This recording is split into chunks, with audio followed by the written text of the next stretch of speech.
Olá, vamos iniciar mais uma aula de OMDH e agora nós vamos falar do sistema reprodutor, né?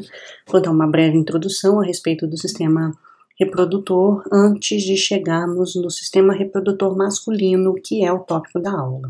Então, nessa figura, né, nesse slide, temos uma foto de um corte sagital medial do encéfalo. Nessa figura, nós vemos o cérebro, né, o encéfalo, corpo caloso, tronco encefálico, cerebelo. Nesse asterisco em vermelho, nós vemos o hipotálamo, e no asterisco em preto nós vemos a hipófise.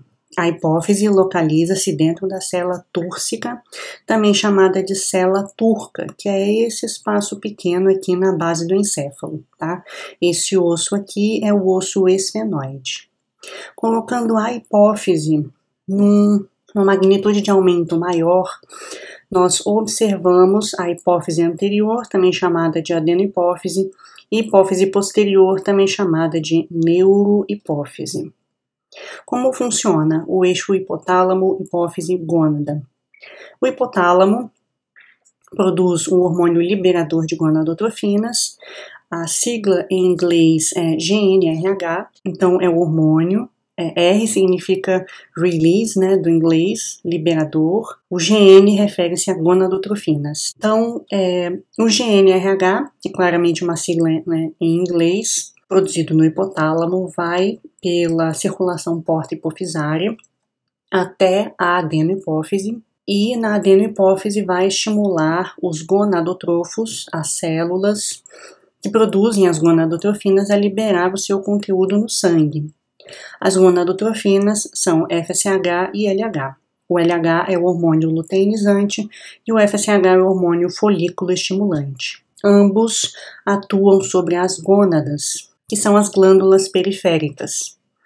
Gônada masculina são os testículos, né, onde tem produção de testosterona e espermatozoides maduros, e na mulher são os ovários, que permitem a liberação de um ovócito maduro e a produção de estrógenos e progesterona. A gente não pode esquecer, em hipótese alguma, o feedback negativo, também chamado em português, né, de retroalimentação negativa. Então aqui nós temos o hipotálamo produzindo GnRH, que vai, através do sangue, estimular a adenohipófise a liberar LH e FSH. LH e FSH vão por meio da circulação sanguínea até a gônada, né, a glândula periférica, e vai estimular a gônada a produzir, né, os gametas e também produzir os hormônios renais. Aqui eu cito 3 exemplos, né, que são testosterona, estradiol e progesterona.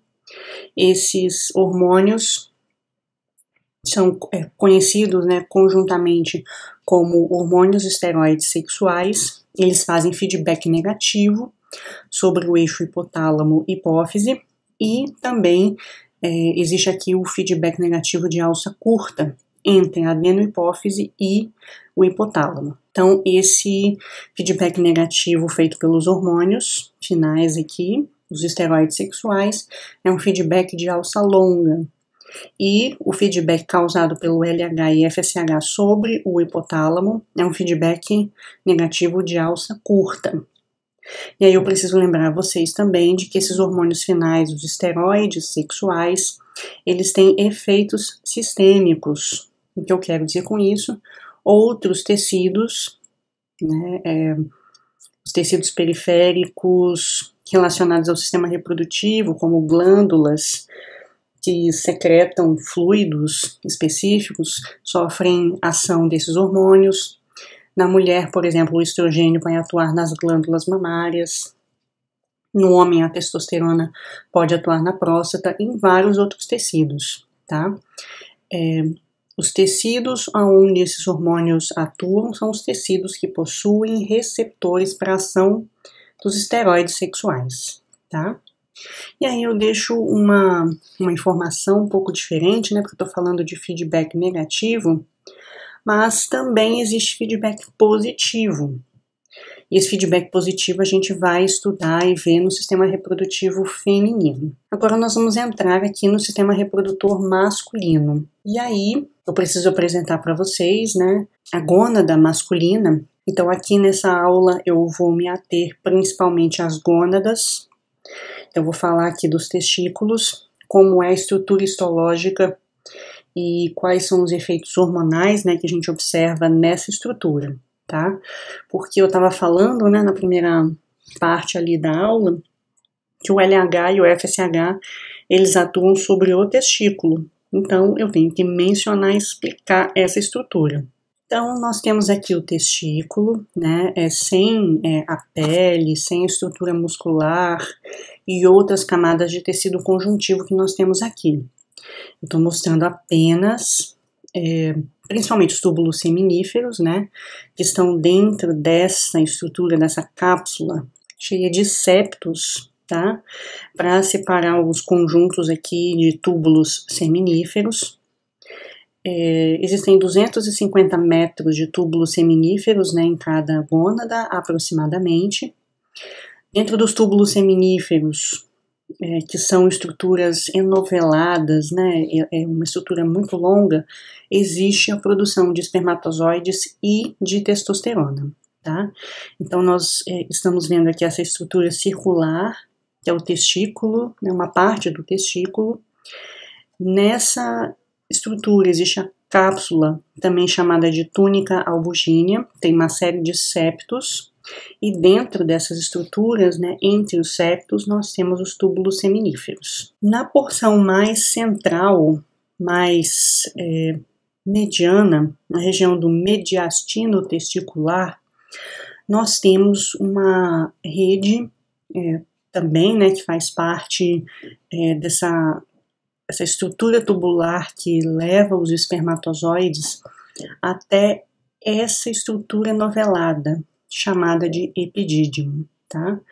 Nessa estrutura, o espermatozoide, ele é amadurecido. Então, é muito importante que a gente entenda, né, a estrutura anatômica e um pouco, né, da estrutura histológica do epidídimo, né? Então, falando um pouquinho da anatomia, nós temos a cabeça, o corpo do epidídimo e a cauda. Então, é nessa estrutura, no epidídimo, que o espermatozoide produzido no túbulo seminífero será amadurecido. No momento da ejaculação, esse espermatozoide sairá por meio do ducto deferente, que nessa figura está passando bem atrás da estrutura do testículo propriamente dita, tá? E em volta de toda essa estrutura, nós temos essa túnica vaginal que engloba, que envolve túbulo seminífero e epidídimo para proteger essa estrutura. Então, nos túbulos seminíferos, nós temos a presença das espermatogônias. Né? As espermatogônias são as células primordiais, as células iniciais 2N. As espermatogônias, elas iniciam uma série de replicações e elas se replicam a vida inteira. E algumas delas entram em meiose para a produção dos espermatozoides, que são as células haploide de verdade. Então aqui nessa figura, isso aqui é uma figura de microscopia eletrônica de varredura. Nessa figura nós observamos um túbulo seminífero, tá? Então, voltando aqui nessa figurinha, túbulo seminífero é como se houvesse um corte nesse túbulo, bem no meio, e essa estrutura circular, né, tá bem assentada na sua frente. E a gente vê toda a forma externa, né? A gente não está vendo nenhum conteúdo intracelular. Nós estamos vendo as estruturas externas dessas células. Então, nós vemos aqui em verde uma célula de sustentação, ó. Verde, célula de sustentação, chamada de célula de Sertoli. Em roxo são as células, né? Aqui na base estão as espermatogônias. Essas espermatogônias, elas se replicam a vida inteira e uma parte delas entra em meiose. Então, quanto mais próximo da base do túbulo seminífero são as espermatogônias, quanto mais próximos aqui do lúmen do túbulo seminífero, a gente já está vendo células N, células haploides. Essas células haploides, elas se diferenciam em espermatozoides, que nessa figura aqui está sendo mostrada em amarelo, e nessa figura aqui está sendo mostrada em vermelho, tá? Essa estrutura que envolve o túbulo seminífero é a membrana basal. Então aqui mais uma vez observamos claramente o testículo, né? Toda a estrutura testicular, então onde a gente vê os túbulos seminíferos, essa rede do mediastino, cabeça do epidídimo, corpo e cauda. Então tudo isso aqui é o epidídimo. E no final, quando o espermatozoide já está maduro o suficiente, ele sai pelo ducto deferente. Tá?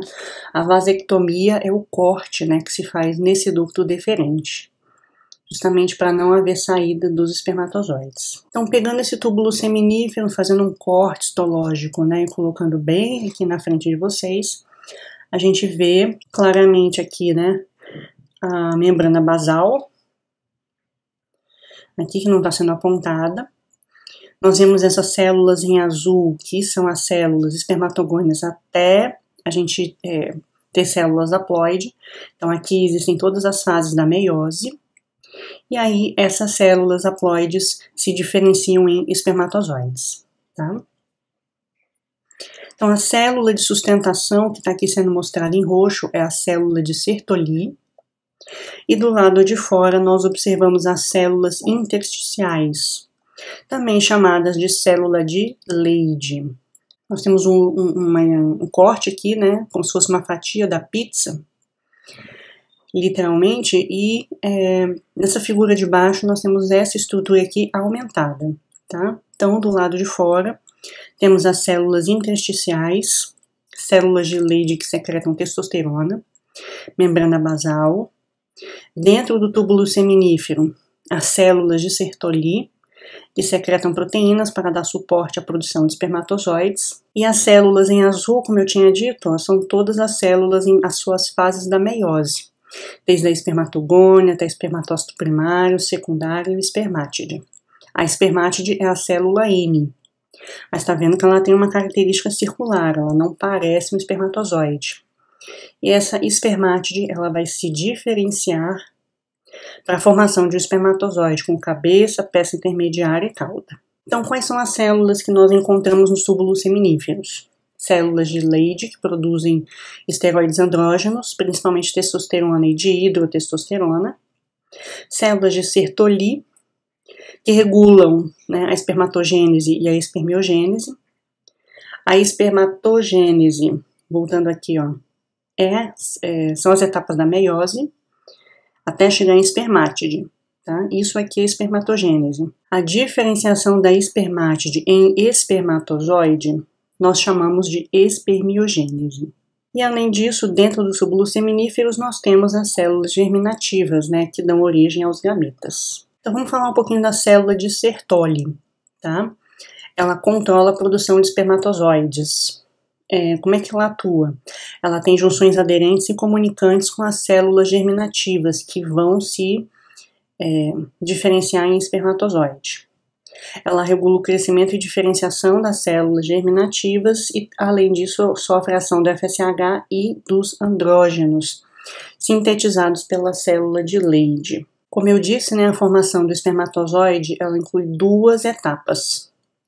A espermatogênese, que é a formação do gameta, né, que engloba a mitose das espermatogônias e a meiose, que vai formar a espermátide no final, e a espermiogênese é a diferenciação fenotípica do espermatozoide. É uma célula N que ganha o formato de espermatozoide. Então, a gente tem que lembrar também, né, que a maturação do espermatozoide ocorre no epidídimo. Então, isso aqui é a espermiogênese, ó. Aqui nós temos a espermátide.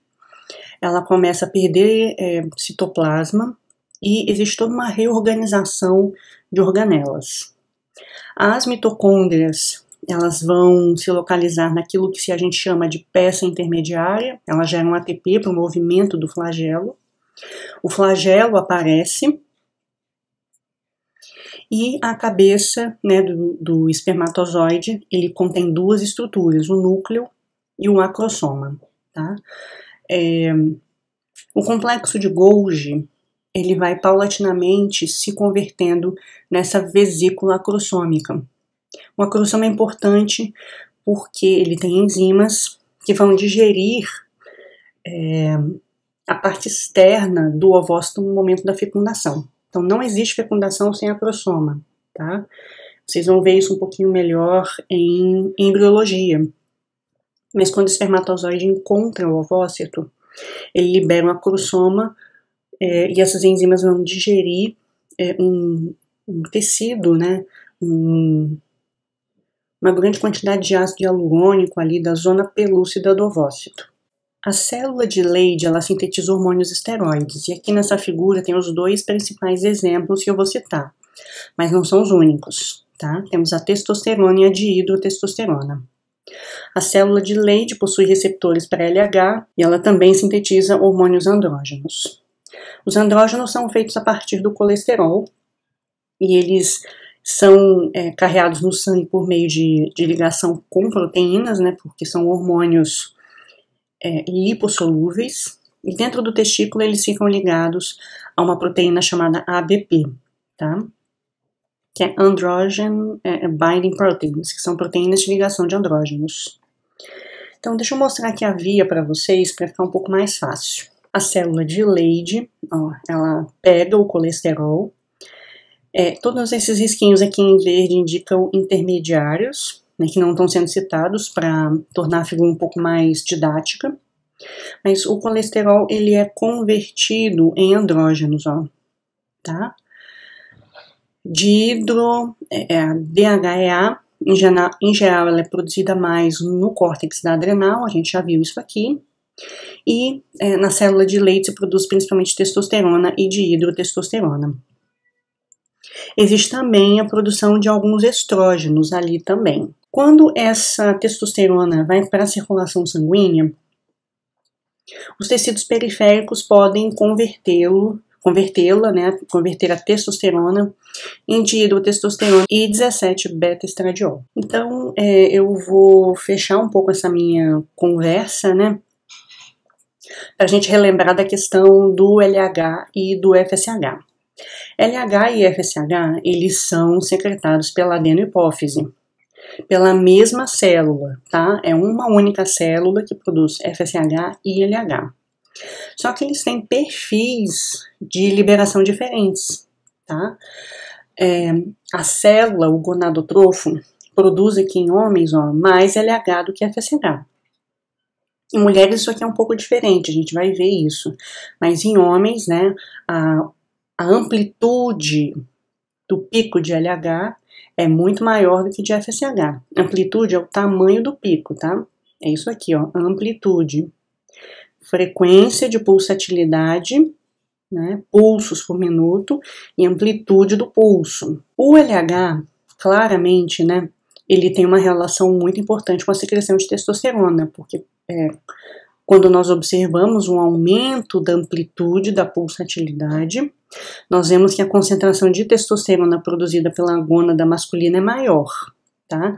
Na média, a gente vê que é pulsátil, tá? A pulsatilidade aqui da testosterona aumenta quando a amplitude, né, da secreção de LH aumenta. Então, dá para ver que existe uma diferença entre essa figura, onde a amplitude é menor, e a pulsatilidade da testosterona também é menor, em relação a esse aqui, onde a pulsatilidade é maior de LH e a pulsatilidade da testosterona também é maior. E é bastante interessante quando nós observamos em alguns experimentos que são feitos em animais experimentais, né, que duram meses, em termos de ação do LH, do FSH e da testosterona. Quando você pega um animal experimental, né, isso aqui geralmente é feito com roedores,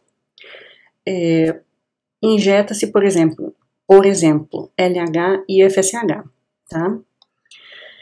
Nós observamos um aumento da densidade de espermatozoides produzidos, né? Então, a densidade de esperma produz mais espermatozoides e produz mais testosterona, tá?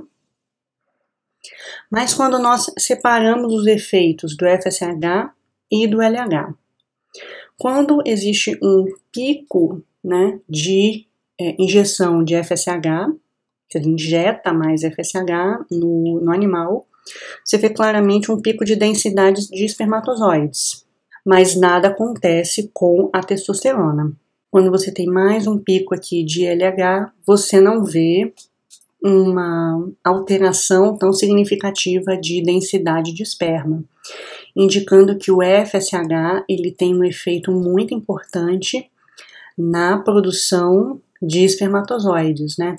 Até mais significativo do que o LH e do que a própria testosterona. O FSH ele tem uma ação muito interessante nesse aumento de produção de espermatozoides. E da onde vem esse efeito? Vem do eixo hipotálamo-hipófise, tá? O GnRH liberado do hipotálamo vai estimular a adenohipófise a liberar FSH e LH. Só lembrando que o pico, né, a pulsatilidade do LH, a amplitude do pico é maior, né? O LH, por sua vez, ele tem uma ação na célula de Leydig, que produz testosterona. E a testosterona tem um efeito aí interessante sobre a célula de Sertoli. Mas, quando a gente fala do FSH, o FSH ele tem ação direta na célula de Sertoli, tá? E vai estimular a formação de espermatozoides. A gente viu ali naquele experimento que o FSH ele tem um efeito preponderante na formação de espermatozoides. E o LH tem um efeito mais preponderante na síntese de testosterona. E além disso, a gente não pode esquecer do feedback negativo. Nós temos dois tipos de feedback negativo. Nós temos a célula de Sertoli produzindo um hormônio chamado inibina. A inibina bloqueia especificamente o FSH, tá? Então, momentaneamente, um pico ali de secreção de inibina vai bloquear especificamente o FSH. E a testosterona também vai fazer um feedback negativo de alça longa em cima do eixo hipotálamo-hipófise, e aí a testosterona vai ter um efeito nas duas gonadotrofinas e no GnRH. Além disso, nós temos também, né, o feedback negativo de alça curta do FSH e do LH em cima do hipotálamo. Não está sendo mostrado aqui, mas também existe. E a gente fecha essa aula de hoje com os efeitos periféricos da testosterona. Então, a testosterona é muito importante para determinar as características sexuais secundárias, que são aquelas que aparecem na puberdade. Então, os andrógenos têm efeito anabolizante, ou seja, vão atuar no desenvolvimento de músculos. Então, aumenta a síntese de proteína e de massa magra, aumenta a retenção de cálcio, principalmente nos ossos, permitindo o crescimento ósseo. Estimula o crescimento de pelos em várias partes do corpo, e no rosto também, no caso dos homens, né? E parece que uma modificação do sinal da testosterona tem relação com a calvície, causa modificação da voz, aumenta a secreção das glândulas sebáceas, levando à acne, aumenta o número de eritrócitos, que são as células vermelhas do sangue, e aumenta em torno de 15% no metabolismo masculino. Então, homens em geral têm uma taxa metabólica maior do que as mulheres. Então, quais são os efeitos, né, de forma mais ampla? A testosterona aumenta massa óssea, de forma direta ou pela conversão em estrógenos, favorece o aparecimento de gordura visceral abdominal, aumento de massa muscular e de eritrócitos.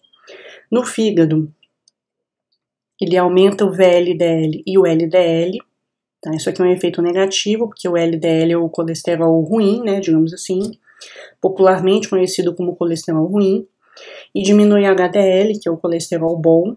Estimula a produção de espermatozoides, diretamente, pela dihidrotestosterona e também pela conversão em estrógenos. Na puberdade, vai estimular o desenvolvimento, né, da vesícula seminal, próstata, crescimento de barba, formação de pelo, de sebo, né, e acne. Dentro do útero, na diferenciação sexual primária, né, que corresponde ao desenvolvimento dos meninos ainda no útero materno. Esses hormônios também vão estimular o desenvolvimento das estruturas do sistema reprodutivo masculino. A testosterona faz o feedback negativo, né, que eu já mencionei, modifica a voz, né, porque modifica a estrutura da laringe, então dá à voz masculina as características que ela tem depois da puberdade, E também tem relação com o imprint do padrão masculino de gonadotrofinas, impulso sexual e comportamento, tá? Não é o único determinante, claro, mas é um determinante aí que parece bastante significativo e importante em alguns estudos em animais, tá? Mas o ser humano é um pouco mais complexo por causa do nosso perfil cognitivo. E nesse gráfico, a gente vê a produção de testosterona. Essa linha aqui preta indica a produção de testosterona e essa linha rachurada indica a produção de esperma. Durante a gestação, no período ali fetal, existe um aumento da produção de testosterona, que cai novamente no momento do nascimento, né? Até o nascimento vai caindo. No período neonatal, a gente vê mais um pico de testosterona, que desaparece, né, por volta de 1 ano de idade. Vai diminuindo, né, até desaparecer com 1 ano de idade. E quando inicia a puberdade, a gente tem novamente um aumento da produção de testosterona, que se mantém estável por boa parte da vida. Entretanto, ali na velhice tem uma queda, tá? Novamente, a gente observa uma queda da produção de testosterona. E a produção de espermatozoides, que começa aqui na puberdade, segue mais ou menos o mesmo padrão, tá? Demora talvez um pouco mais para ter a queda da produção de espermatozoides, mas existe realmente essa diminuição de testosterona e de produção de espermas. Na velhice, essa diminuição, né, da produção de andrógenos que é observado no homem é chamado de andropausa, tá? Então, gente, bons estudos e até a próxima.